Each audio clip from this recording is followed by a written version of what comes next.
Salam, selamat sore untuk kita semua teman-teman. Baik, sebelum kita mulai dengan materi, di sini saya akan perkenalkan diri.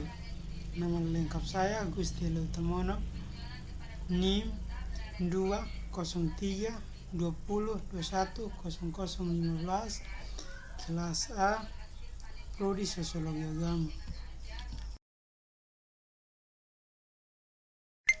Baik teman-teman, di sini saya akan menjelaskan bagaimana ajaran Hindu tentang etika atau susila.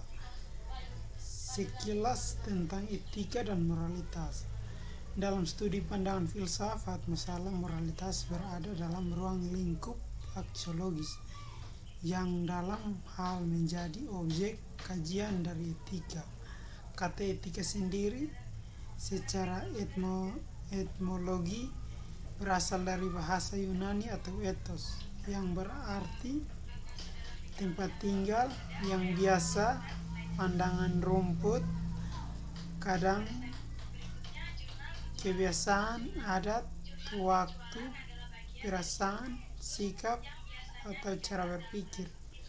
Etika berarti ilmu tentang apa yang bisa dilakukan atau ilmu tentang adat kebiasaan. Namun demikian ada juga kata moral dari bahasa Latin yang artinya sama dengan etika. Secara istilah etika menyampaikan 3 arti, yaitu yang pertama nilai-nilai dan norma-norma moral yang menjadi pegangan bagi seseorang atau satu kelompok dalam mengetahui tingkah lakunya.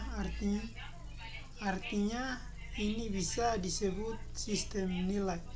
Misalnya etika Protestan, etika Islam, etika suku.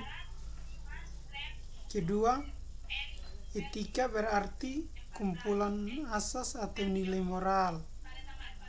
Ketiga, etika berarti ilmu tentang yang baik atau buruk.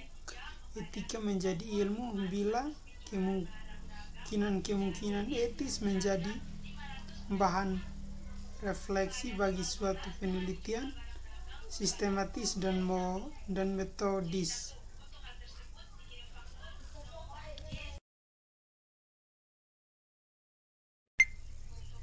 Ajaran susila dalam agama Hindu.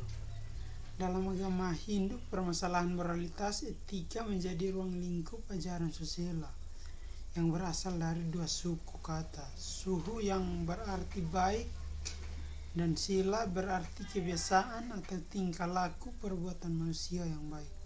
Pada dasarnya etika merupakan rasa cinta kasih, rasa kasih sayang yang menjalani dan melaksanakan etika itu karena ia mencintai dan menghargai orang lain.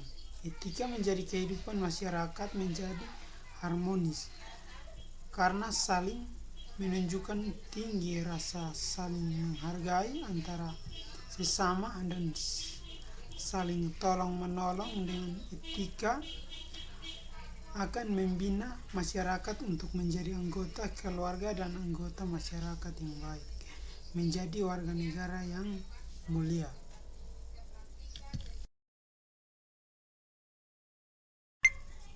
Dasar-dasar moralitas Bhagavad Gita.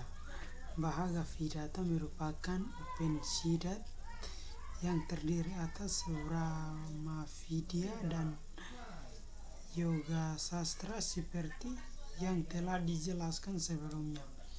Walaupun kitab ini terdiri atas 18 bab dan 700 sekolah, tetapi pada intinya mengundang 5 teman ajaran, yaitu 1. Brahma Tuhan, Atman hidup, praktik material, kala waktu, karma perbuatan.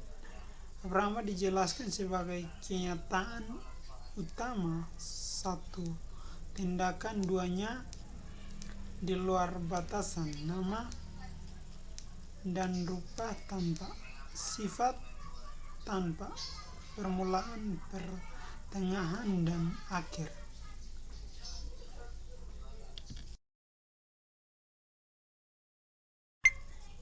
Dasar-dasar moralitas Bhagavad Gita. Bhagavad Gita merupakan Upanishad yang terdiri atas Brahma Vidya dan Yoga Sastra seperti yang telah dijelaskan sebelumnya. Walaupun kitab ini terdiri atas 18 bab dan 700 sekolah, tetapi pada intinya mengundang 5 teman ajaran, yaitu 1. Brahma Tuhan, Atman hidup, praktik material, kala waktu, karma perbuatan. Brahma dijelaskan sebagai kenyataan utama, 1. Tindakan, 2-nya di luar batasan, nama dan rupa tanpa sifat, tanpa permulaan, pertengahan, dan akhir.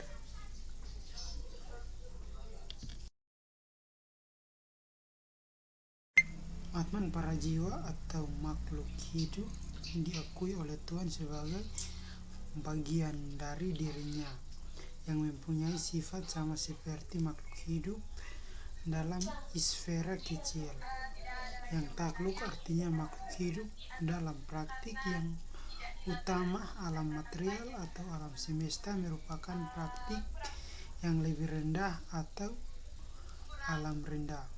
Kedua praktik ini, baik alam semesta maupun makhluk hidup, semuanya tunduk, dikuasai dan dikendalikan oleh Tuhan yang Maha Esa. Hal ini dijelaskan dalam Gita 5 bahwa inilah praktik yang lebih rendah, tetapi berada dengannya ketahui praktik yang lebih tinggi, unsur hidup, yaitu jiwa yang mengandung alam semesta ini. Dalam sekolah ini, Tuhan hendak menyatakan unsur-unsur kandungannya yang terdiri atas praktik atau material dan jiwa hidup sebagai antesis dari realitas yang dinyatakan pula sebagai unsur pendukung yang lebih tinggi. Praktik atau alam semesta dimanifestasikan melalui ruang, waktu, dan menyebab desa kala nimanat. Sekian dan terima kasih.